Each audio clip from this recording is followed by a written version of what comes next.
सभी।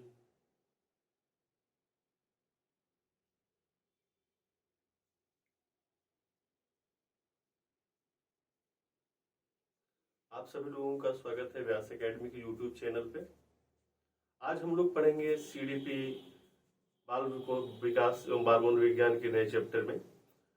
उसी क्रम में वृद्धि और विकास जिस क्रम में हम लोग पढ़ रहे थे, उसी क्रम में हम एक नया टॉपिक उसी से संबंधित पढ़ेंगे जिसका नाम है विकास के नियम। हम लोगों ने विकास और वृद्धि में अंतर को स्पष्ट कर लिया था। अब देखते हैं हम लोग विकास के क्या क्या नियम होते हैं। आप सभी लोग जानते हैं, मैंने बताया भी था कि विकास और वृद्धि में जो एक आधारभूत अंतर होते हैं वो डिस्कस हो चुके थे और उनसे संबंधित प्रश्नों को भी मैंने आपको क्लास में ही करवाया था। अब एक नेक्स्ट क्लास है विकास के नियम। इसमें सबसे पहला एक नियम आता है समान प्रतिमान का नियम। समान प्रतिमान का नियम, इसका अर्थ समझ लीजिएगा। सबसे पहले तो जो आज का टॉपिक है वो है विकास के नियम। विकास के नियम, विकास के नियम में सबसे पहला एक जो हम लोग पढ़ेंगे जिसको हम बोलते हैं समान प्रतिमान का नियम। समान प्रतिमान का नियम, समान प्रतिमान का नियम। अब देखिए यहां पर इस चीज में देखिए, सबसे पहली बात तो आपको मैंने पहले ही बताया है कि चीजों को रटना नहीं है, चीजों को हमें कॉन्सेप्ट क्लियर करने हैं। तो समान प्रतिमान का नियम क्या है? देखिए विकास जो है सारे व्यक्तियों में होता है, सारे व्यक्तियों में होता है, लेकिन विकास जो है वो सभी व्यक्तियों में विकास का क्रम जो होता है वो समान होता है। कैसा होता है? समान होता है। विकास व्यक्तियों में सभी में क्या होता है? वो समान होता है। समान का अर्थ यहां पर इससे नहीं लगाएंगे कि कोई व्यक्ति मोटा है कोई छोटा है, इससे नहीं लगाएंगे। समान प्रतिमान का अर्थ है कि सामान्य बालकों में विकास का क्रम समान होता है। समान बालकों में विकास का क्रम समान होता है। आपने देखा भी होगा कि एक उम्र के बच्चों में जो विकास होता है, और विकास के अंतर्गत मैंने आपको एक चीज स्पष्ट करी थी कि विकास के अंतर्गत सबसे पहले तो जान लीजिए शारीरिक परिवर्तन और मानसिक परिवर्तन, दोनों प्रकार के परिवर्तन आएंगे। दोनों प्रकार के परिवर्तन आएंगे, शारीरिक और मानसिक। तो बालक यहां पर अगर समान उम्र के हैं तो लगभग एक दो अपवाद छोड़ दीजिए, लगभग दोनों में शारीरिक और मानसिक विकास एक समान होता है। तो ये है समान प्रतिमान का नियम। आपसे एग्जाम में पूछ लेंगे कि निम्न में से कौन सा समान प्रतिमान का नियम नहीं है। एक नेक्स्ट है जो बहुत पूछा जाता है, जिसको हम बोलते हैं सतत विकास का सिद्धांत या सतत विकास का नियम। सतत विकास का सिद्धांत। सतत मतलब निरंतर, सतत विकास का सिद्धांत। सतत विकास का सिद्धांत ये क्या कहता है, इसके बारे में समझिएगा बात को पूरी। सतत मतलब निरंतर। आपने देखा होगा कि विकास क्या कभी रुकने वाली प्रक्रिया है? नहीं। जन्म से लेके जीवन पर्यंत या हम कह लें मृत्यु तक ये सतत विकास होता रहता है। और विकास में कौन कौन से परिवर्तन शामिल होते हैं ये मैं आपको कई बार बता चुका हूं, अर्थात शारीरिक परिवर्तन और मानसिक परिवर्तन। तो क्या आपको लगता है कि क्या कभी शारीरिक और मानसिक परिवर्तन रुकते हैं? नहीं रुकते हैं। तो इसका मतलब है कि अगर बालक ने जन्म लिया है, जन्म लेने सहस्रावस्था, बाल्यावस्था, उसके बाद अवस्थाएं बढ़ती जाएंगी और वो निरंतर प्रगति करता रहेगा शारीरिक और मानसिक तौर पे। तो दो नियमों के बारे में हम लोगों ने जाना जो विकास के नियम है। एक है समान प्रतिमान का नियम, दूसरा है सतत विकास का सिद्धांत या सतत विकास का नियम। तीसरे नियम पे हम लोग आते हैं जिसको हम बोलते हैं विभिन्नता का सिद्धांत। विभिन्नता का सिद्धांत, विभिन्नता का सिद्धांत क्या कहता है? विभिन्नता का सिद्धांत एक ही व्यक्ति में, देखिएगा कैसे हम इसकी चर्चा कर लेंगे एक बार। विभिन्नता का सिद्धांत क्या कहता है कि एक ही बालक, एक ही शिशु में विभिन्नता का सिद्धांत विभिन्नता का सिद्धांत या विभिन्नता का नियम। विभिन्नता का सिद्धांत या नियम ये कहता है कि एक ही बालक के अंदर जो अलग अलग शारीरिक या मानसिक जो परिवर्तन है वो अलग अलग हो सकते हैं। ये आवश्यक नहीं है कि बालक के अंदर अगर शारीरिक परिवर्तन हो रहा हो तो मानसिक परिवर्तन भी उसी के अनुरूप हो रहा हो। सभी लोग मेरी बात को समझ रहे हैं? बहुत ध्यान से इस चीज को समझिएगा, कॉन्सेप्चुअल चीजें हैं, यहां रटना बिल्कुल नहीं है आपको।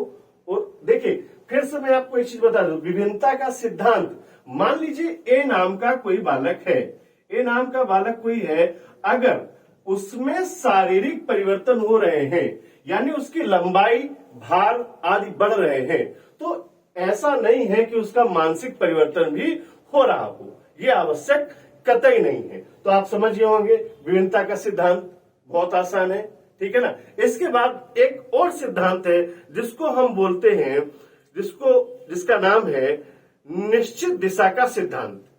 महत्वपूर्ण है, बहुत पूछा जाता है निश्चित दिशा का सिद्धांत। निश्चित दिशा का सिद्धांत क्या कहता है?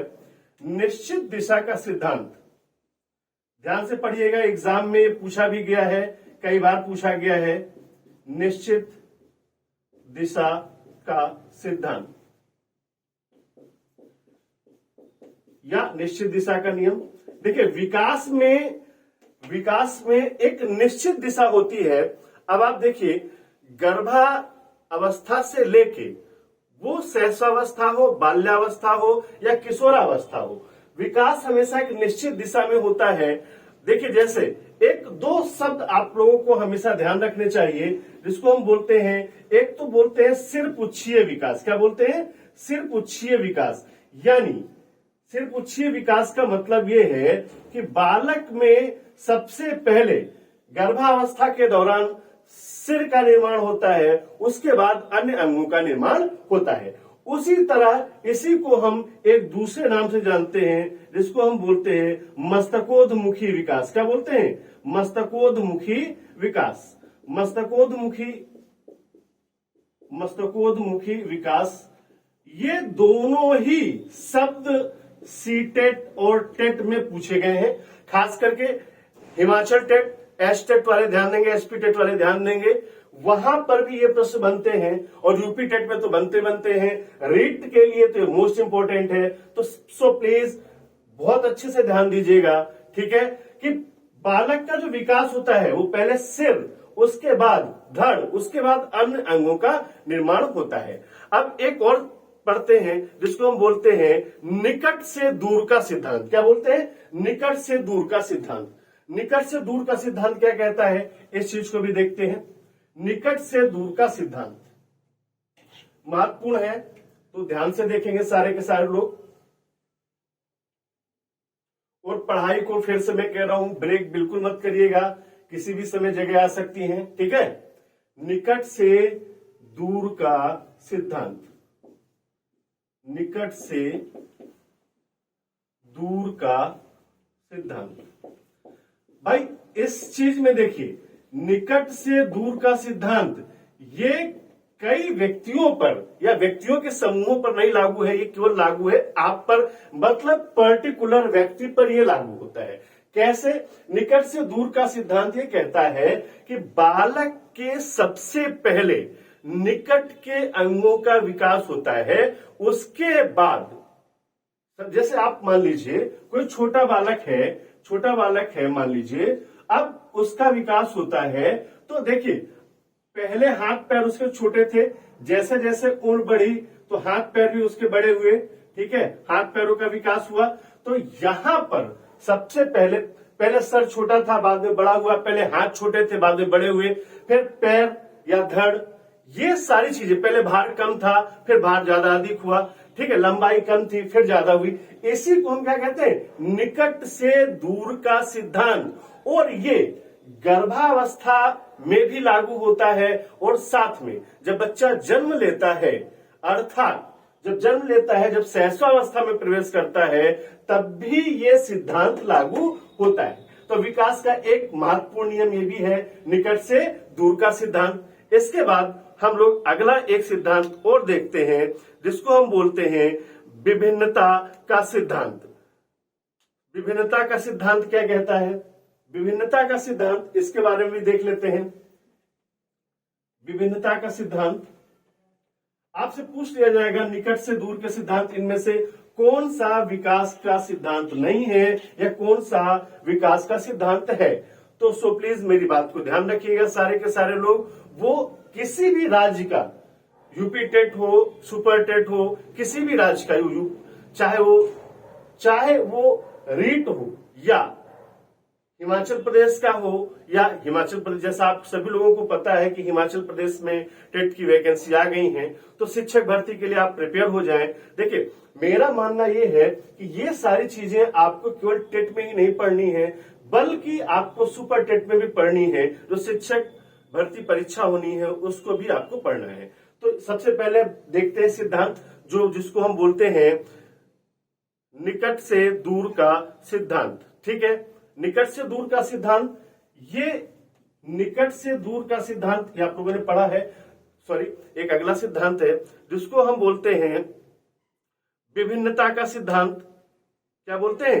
विभिन्नता का सिद्धांत। इस सिद्धांत के अंदर शरीर के विभिन्न अंगों का जो विकास होता है उनकी गति में अंतर होता है। क्या होता है? विभिन्नता का सिद्धांत। विभिन्नता का सिद्धांत, विभिन्नता का सिद्धांत, विभिन्नता का सिद्धांत कहता है कि जो शरीर के जो अंग होते हैं वो एक समान विकसित नहीं होते हैं। अब इसका अर्थ आप ऐसे निकालें कि यदि सारे अंग एक ही अनुपात में डेवलप हो रहे हो तो हाथ और पैरों की लंबाई एक जैसी होगी, कम या ज्यादा नहीं होगी। तो इसीलिए इसको कहते हैं शरीर के जो विभिन्न अंग हैं वो अलग अलग तरीके से विकसित होते हैं। क्लियर है सभी को ये बात? और हाँ, कोई डाउट है आप कमेंट सेक्शन में जाके पूछ सकते हो। ठीक है, सभी लोग इसको लाइक करेंगे, सब्सक्राइब करेंगे, शेयर करेंगे। इसके बाद हम लोग नई वीडियो में लेके आएंगे, नई वीडियो में कुछ आप लोगों के लिए नया। ठीक है, आज के लिए बस इतना ही। सभी लोग बिल्कुल आराम से रहिए, सेफ रहिए और तैयारी करते रहिए। ओके।